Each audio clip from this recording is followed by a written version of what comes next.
YSR Congress party ముఖ్య నాయకుల సమావేశానికి ఇచ్చేసినటువంటి పెద్దలు, గౌరవనీయులు, మీ అందరి అభిమాన నాయకులు ఉప ముఖ్యమంత్రి గారు అయినటువంటి పొట్టి సత్యనారాయణ గారికి, అదేవిధంగా అప్సడా కార్పొరేషన్ వైస్ చైర్మన్ గారు అన్న కొట్టే రఘురామ్ గారికి, మాజీ ఎమ్మెల్యే గారు నాని గారికి, వేదిక వద్దటువంటి వివిధ వాదాలైన ప్రతినిధులందరికీ హృదయపూర్వక ధన్యవాదాలు తెలియజేస్తూ ఈ అవకాశం ఇచ్చినటువంటి సభాధ్యక్షుల గారికి మరొకసారి హృదయపూర్వక ధన్యవాదాలు తెలియజేస్తా ఉన్నా. పెద్దలందరూ కూడా మాట్లాడారు. మనందరూ ఒక అంశాన్ని గమనించాలి. ప్రతి ఒక్కరికి రకరకాల అభిప్రాయాలు ఉన్నాయి. వాలంటీర్లకు సంబంధించినటువంటి అంశం మనం చూసినట్లయితే అధికారం వస్తే ఏంటి, అధికారం రాకపోతే ఏంటని ప్రతి ఒక్కరికి కూడా అభిప్రాయాలు ఉన్నాయి. మనందరూ కూడా ఒక విషయాన్ని మనందరూ గమనించాలి.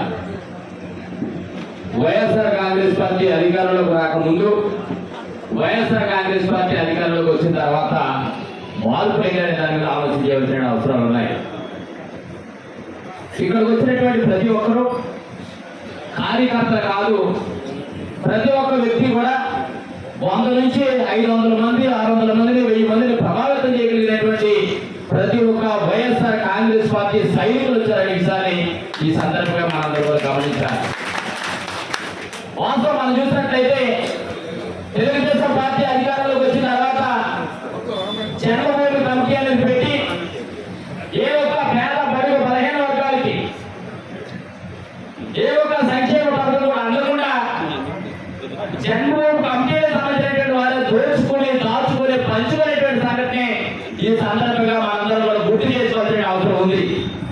కానీ జగన్మోహన్ రెడ్డి గారు అధికారంలోకి వచ్చిన తర్వాత ఎవరైతే వైఎస్ఆర్ కాంగ్రెస్ పార్టీ కుటుంబ సభ్యులుగా ఎవరి కోసం మనం పనిచేస్తాం, ఎవరైతే పేద బడుగు బలహీన వర్గాలకు సంబంధించినటువంటి, ఎవరైతే సంక్షేమ పథకాలు అందకూడనటువంటి పేద వర్గాల కోసం వైఎస్ఆర్ కాంగ్రెస్ పార్టీ నిలబెట్టాలనుకున్నామో, వారి యొక్క సంక్షేమం కోసం, వారి యొక్క అభివృద్ధి కోసం వైఎస్ఆర్ కాంగ్రెస్ పార్టీ అదే జగన్మోహన్ రెడ్డి గారు ముఖ్యమంత్రి అయిన మరుక్షణమే వాలంటీ వ్యవస్థ తీసుకొచ్చినటువంటి చరిత్ర చూసినటువంటి వ్యక్తి అన్న జగన్మోహన్ రెడ్డి గారి విషయాన్ని అందరికీ తెలియజేస్తా ఉన్నా. జగన్మోహన్ రెడ్డి గారు అధికారంలోకి వచ్చిన తర్వాత కులం లేదు, పార్టీ లేదు, మతం లేదు, ప్రతి ఒక్కరికి మన అర్హతలైన ప్రతి ఒక్క పేదవాడికి సంక్షేమ పథకాలు అందించాలని గొప్ప ఆలోచన చేసినటువంటి వ్యక్తి జగన్మోహన్ రెడ్డి గారి విషయాన్ని అందరికీ తెలియజేస్తా ఉన్నా. అందుకనే ఎవరైతే ఉద్యోగాలు లేక ఇబ్బందులు పడుతున్నటువంటి వ్యక్తులు ఉన్నారో వాళ్ళందరికీ కూడా ఉద్యోగాలు కల్పించినటువంటి వ్యక్తి జగన్మోహన్ రెడ్డి గారు. మీ నియోజకవర్గంలో చూస్తే అన్న కొత్త సత్యనారాయణ నాయకత్వంలో అనేక అభివృద్ధి కార్యక్రమాలు కానీ, అనేక సంక్షేమ కార్యక్రమాలు కానీ, కులానికి, పార్టీకి, మతానికి అతీతంగా కార్యక్రమాలు చేసినటువంటి పరిస్థితి అందరికీ కూడా తెలుసు. అందుకనే రేపు మే 11వ తారీఖు జరిగే సార్వత్రిక ఎన్నికల్లో వైఎస్ఆర్ కాంగ్రెస్ పార్టీ అభ్యర్థిగా అన్న కొత్త సత్యనారాయణ గారిని అఖండ మెజారిటీతో గెలిపించి అసెంబ్లీ పంపించవలసిందిగా మీ అందరికీ చెప్పుకుంటా ఉన్నా. అంతేకాదు పార్లమెంట్ సభ్యులుగా చరిత్ర సృష్టించే విధంగా ఈ పార్లమెంట్ లో బీసీ ప్రతినిధిగా మూల రమాబాల్ గారిని ఇలా పార్లమెంట్ అభ్యర్థులుగా పోటీ చేయడం జరిగింది. మీరందరూ కూడా వైఎస్ఆర్ కాంగ్రెస్ పార్టీ అభ్యర్థిగా 2 ఓట్లు కూడా ఫ్యాన్ గుర్తు ఓటేయండి. ప్రతి ఒక్కరూ సంక్షేమ పథకాలు అందాలంటే జగనానికి ఓటేయండి. సంక్షేమ పథకాలు మీ అందరూ కూడా రావాలంటే ఫ్యాన్ గుర్తు ఓటేయండి. అన్న కొత్త సత్యనారాయణ గారిని గెలిపించమని మీ అందరినీ కూడా కోరుతూ ఇంకొక విషయం మీ అందరూ తెలియపరుస్తా ఉన్నా. మీ అందరూ ఎదురుగా మాట్లాడుతున్న వ్యక్తి సంచార జాతర కార్పొరేషన్ చైర్మన్ అని అందరూ చెప్పారు.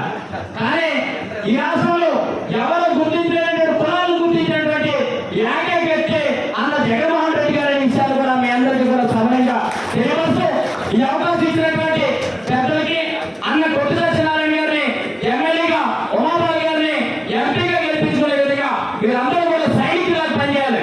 సత్యనారాయణ గారు ఫోన్ చేశారా, లేదా ఆఫీస్ నుంచి ఫోన్ వచ్చిందా, లేదా కౌరు రాలేదని కాదు.